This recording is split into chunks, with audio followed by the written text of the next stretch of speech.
You will hear a number of different recordings, and you will have to answer questions on what you hear. There will be time for you to read the instructions and questions, and you will have a chance to check your work.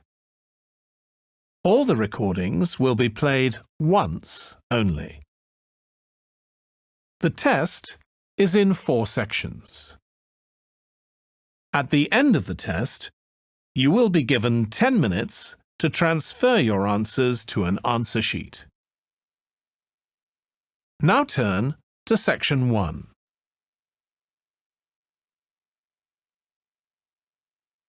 Section 1. You will hear a man giving some information about transport in London. First, you have some time to look at questions 1 to 5.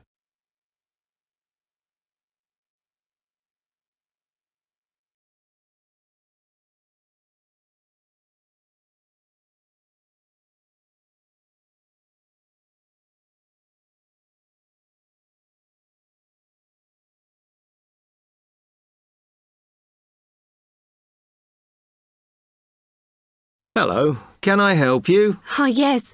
I was wondering what the best way was for me to get around London. Well, there are a lot of possibilities. As you probably realise, the main ways to get around are bus, train and tube. Oh? The Underground. Oh. It depends how much you want to spend. All forms of transport offer special tickets, such as cheap day returns on the trains and so on. Overall, you'll spend less on the bus as it operates on a basic flat fare for each journey. But of course it may not go to where you need to travel to. The mainline trains only operate in the outlying areas, though a few cross London, whereas the tube has stations which are placed in central areas of the city, close to the main sites and shops. Obviously there are more bus stops, but you will probably have to change buses to get where you want, which can be inconvenient. You will find that the buses are mainly in the central areas, but some tube lines go quite a long way out of London, so you could use this for longer journeys. Having said that, the tubes do get very crowded, so you should use the train if you want to sit down. It does depend where you're travelling to. Well, I'm living on the outskirts, but I have to travel into London to college every day, and then around London when I'm here. OK, so time is going to be an issue for you. The tube should be fast crossing London, but quite honestly, there are so many delays that it's not very efficient. Again, the train has fewer stops, so is probably your quickest option to get to and from college. Of course, which service you use might depend on how frequent it is. I mean, the trains might only be every 20 minutes or whatever, but a timetable is published to save you hanging around. There are a lot of tube trains at busy times of day, but fewer at other times. Whereas the buses run every 5 minutes through most of the day, and there are night buses. But you'll need to check out your route first. Before you hear the rest of the conversation, you have some time to look at questions 6 to 10.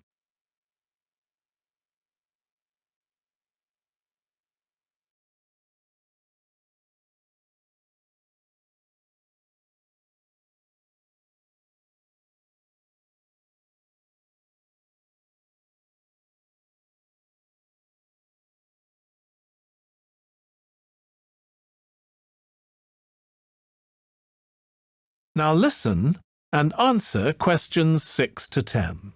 You will hear part of a lecture on the current and future use of mobile phones. And it's interesting to look at the different ways that men and women use phones now, as that does affect how the technology will develop. Some research has been done on how people use phones, and some of the results are surprising. One of the increasing usages of mobile phones is to get all sorts of data, such as phone numbers, the weather, train times, etc. And while there's been an attempt to set up connections with things that women might be interested in accessing, It is overwhelmingly men who do this. But what about the traditional use of a phone? To speak to people? I suppose we would predict that it is mainly women who use phones as a method of contact for friends and family, but, in fact, the genders exploit this facility equally. I've spoken about the increased business usages that phones will offer, and I suppose we would associate this usage with men. The survey picked up, though, that women are often working from home or catching up with work in the evenings, so they use phones in this way as much as men do. Most of us are aware we can store photos on our phones. It's an ideal method of capturing a moment wherever you are. Women tend to be the group that keep photos on their phones, but it seems that men use their phones to actually take pictures much more than women do. And of course, all this knowledge affects the marketing that the companies will do in order to sell the phone. That is the end of section 1. You now have half a minute to check your answers.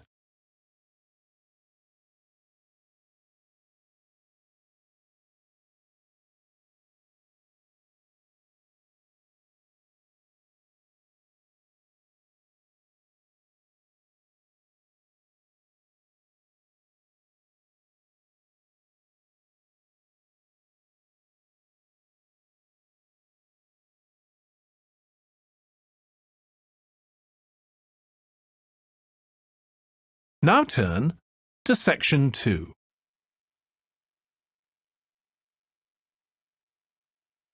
Section 2. You will hear an accommodation officer telling students about different halls of residence. You now have 30 seconds to read questions 11 to 15.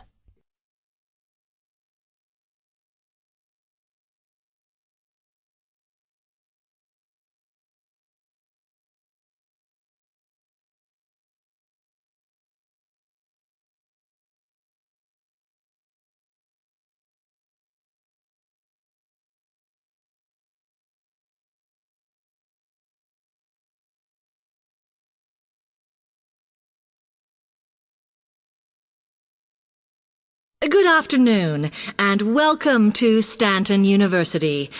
I'm here to tell you about the various halls of residence we have available, should you choose to come here. We aim to offer accommodation in halls to all first-year students, and you'll find there's a good variety to choose from. First of all, there's Brown Hall, which, as you'll see, is not the most modern of buildings, but it is very popular with some students.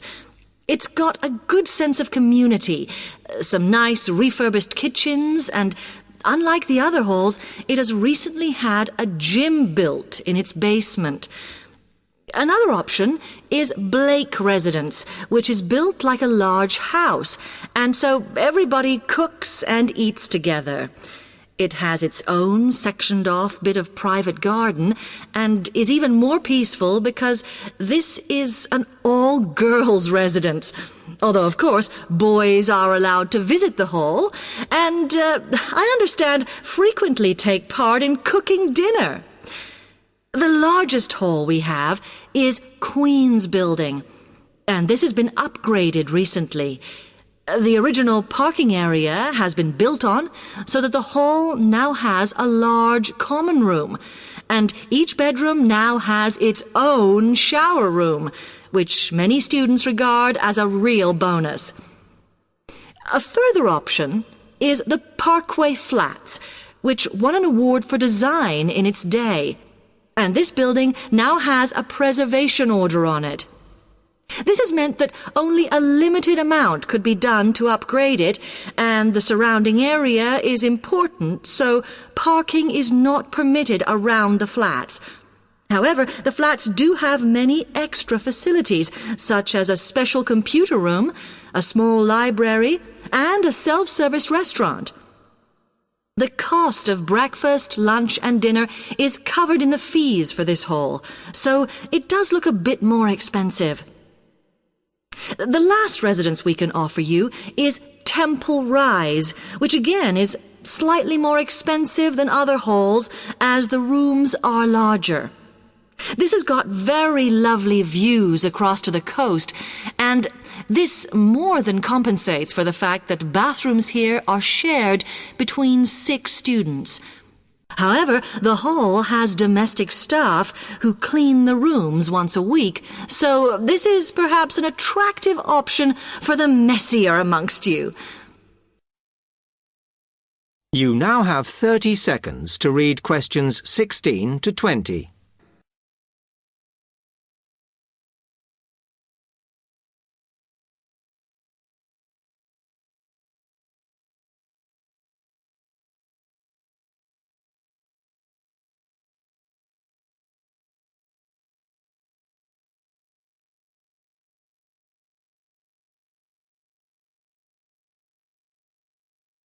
Now I'll tell you why I want to transfer between classes.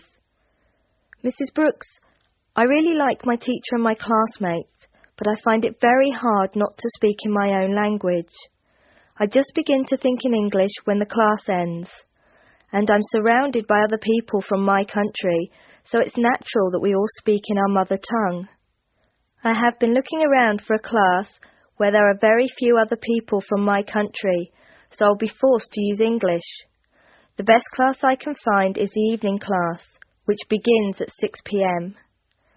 Most of the students in that class come from countries which speak Spanish, and I can't speak a word, so I must use English. I have an Italian friend in the class, and she tells me there are 2 Hong Kong Chinese, 6 Spanish speakers, and 1 Japanese student. She says most people speak English at the break, although sometimes the Spanish slip into their own language. I checked the class list, and 2 students have dropped out of the evening class, so there should be room for me. Could you please see if I can join the class?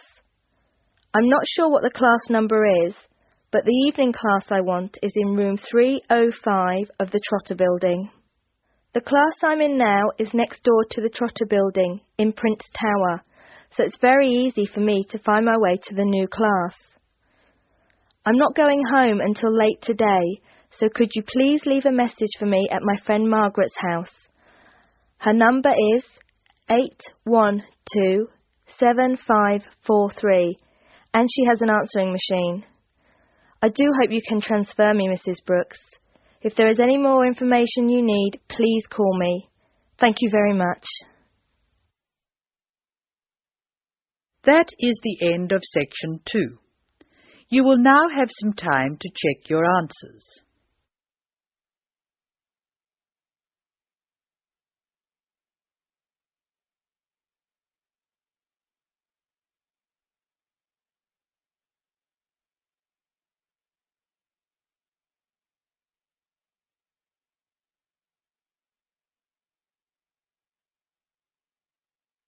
Now turn to section 3. Section 3. First, you have some time to look at questions 21 to 24.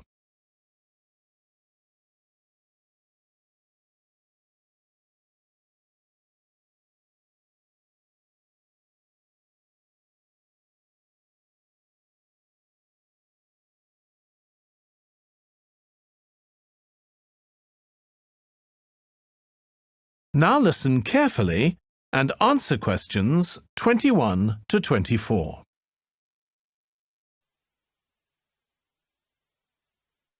Now listen to more of the conversation between Angela and Bob.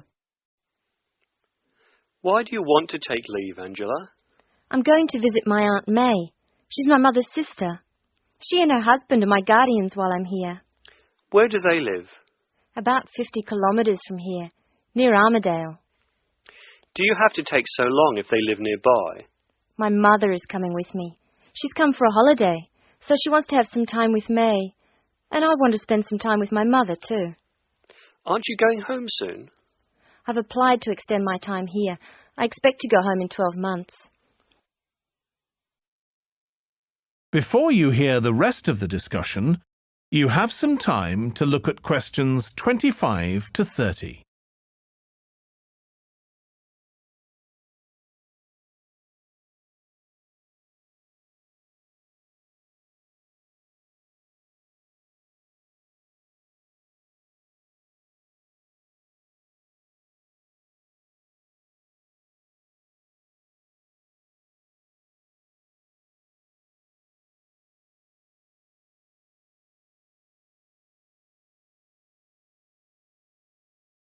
Now listen and answer questions 25 to 30.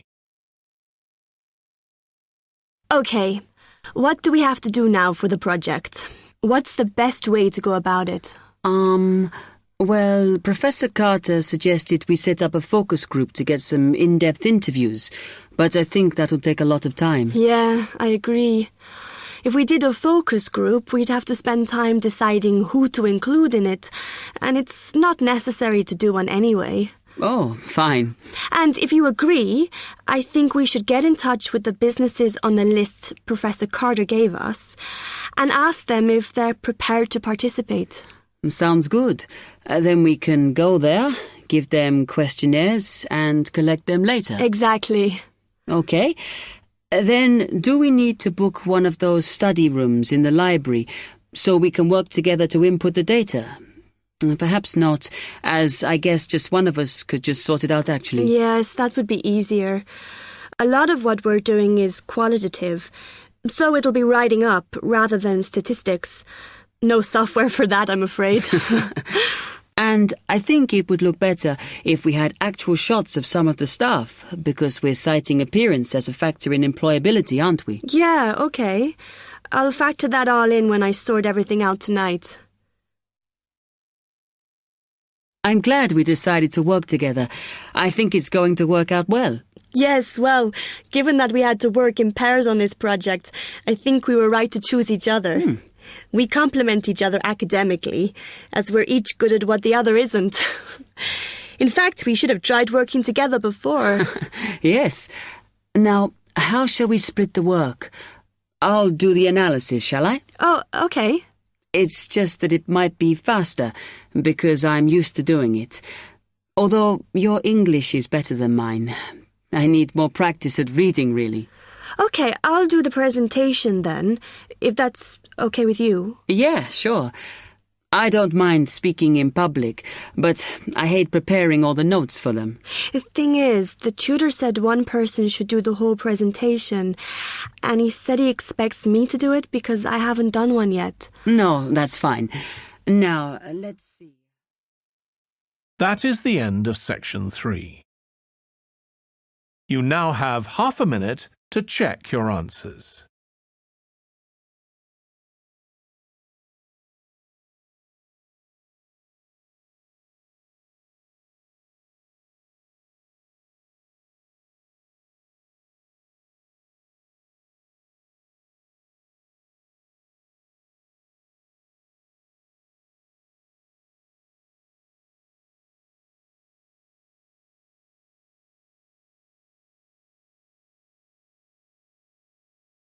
Now turn to section 4.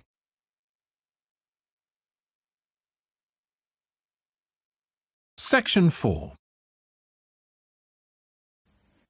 You will hear a talk about the pitfalls and pleasures of being a postgraduate student.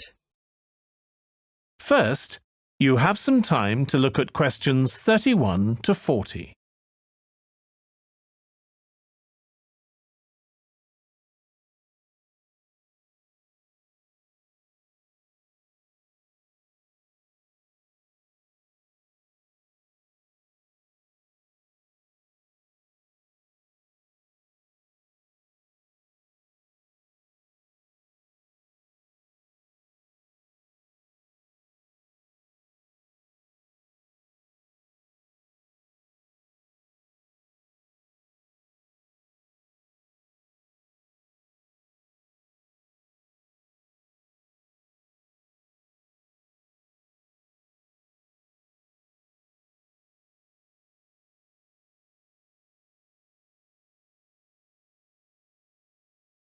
Now listen carefully and answer questions 31 to 40. Postgraduates are about as easy to define as catching steam in a bucket. Courses can be vocational, for training, as research, as a preparation for research, or a combination of these. Also, you can choose between full-time and part-time. Increasingly, the approach to postgraduate study is becoming modular. The vast majority of postgraduates are doing short, taught courses, many of which provide specific vocational training. Indeed, there has been a 400% increase in postgraduate numbers in Britain over the past 20 years. Current figures stand at just under 400,000. People undertake postgraduate study for many reasons. These may be academic, intellectual challenge, development of knowledge; vocational, training for a specific career goal; or only vague, drifting into further study. It is essential that you determine the reasons you want to become a postgraduate. If you have clear goals and reasons for studying, this will enhance your learning experience and help you to remain focused and motivated throughout your course. Where you study should be based on much more than the course you want to do. For some courses, you're likely to be there for several years, and it is important that you are happy living there. Check also what type of accommodation is available, and whether the institution provides any housing specifically for postgraduates. Choosing an institution and department is a difficult process. To determine quality, do not rely on the reputation of an institution, but find out what the ratings are from the most recent assessment exercises. Find out about the staff, their reputation, competence, enthusiasm, and friendliness. Visit the department if possible, and talk to existing postgraduates about their experience, satisfaction, comments, and complaints. Be very careful to check how they feel about their supervisors. Also, check what facilities are available, both at an institutional level, for example libraries, laboratory and computing facilities, and in the department, for example study room, desk, photocopying, secretarial support, etc. Everyone will have their own priorities here. I am always anxious to check the computer support available and regard it as slightly more important than library access. Your working environment and the support available to you plays an essential part in making your work as a postgraduate a positive experience. Life as a postgraduate can be very different to your other experiences of education. Things that can distinguish your experience are the level of study, independence of working, intensity of the course, the demands on your time, and often the fact that you're older than the majority of students. These factors can contribute to making you feel isolated. However, there are several ways you can make sure that this is either short-lived or does not happen at all. Many student unions have postgraduate societies that organise social events and may also provide representation for postgraduates to both the student union and the institution. Departments can also help to create a sense of identity and community, and often have discussion groups available. Don't be afraid to talk to staff about any difficulties you might be having. Of course, universities provide counselling services, but we have found that the best advice comes from talking to other postgraduates who may have faced similar difficulties.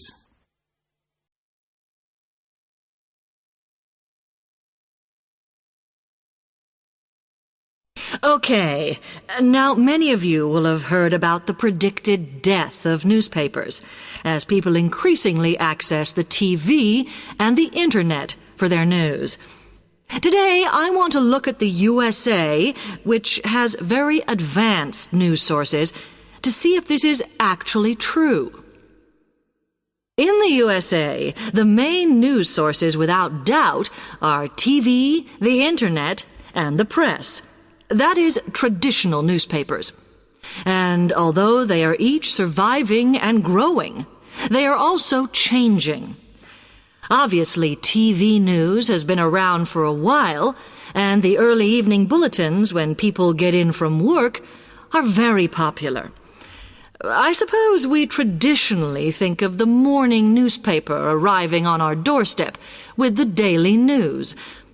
Interestingly, this is not borne out by the statistics, which show that readership in the U.S. is much higher when people have time to relax, when they're not working, especially on Sundays. The Internet is also a popular weekend activity, but shows no variation with weekday access. So people are using the different sources in different ways. Interestingly, local radio has been hit less by the grip of quite strong local newspapers than by the Internet, which is seen to offer a better regional service. But just because the Internet is seen as the new force in news media does not mean it is dominant. Television has, of course, been global for a while. But now technological changes, which have fueled the rise of online news, have also allowed newspapers to print and distribute editions across the world. In fact, Internet news, which is seen as the big competitor for traditional markets, does not offer that much variety. Often, the sources are the online versions of the newspapers, whereas television, in order to offer something different, has had to come up with a much more mixed bag of reporting, from hard news to light reports on celebrity events. Another issue is reliability. The Internet is virtually unregulated, so anything can be reported there, whether true or not. Journalists on newspapers have fought a long, hard battle to fight intervention and to retain the freedom of the press. Television, however, is seen as critical to political power and has become subject to harsh controls about what it can or cannot say. That is the end of section 4. You now have half a minute to check your answers.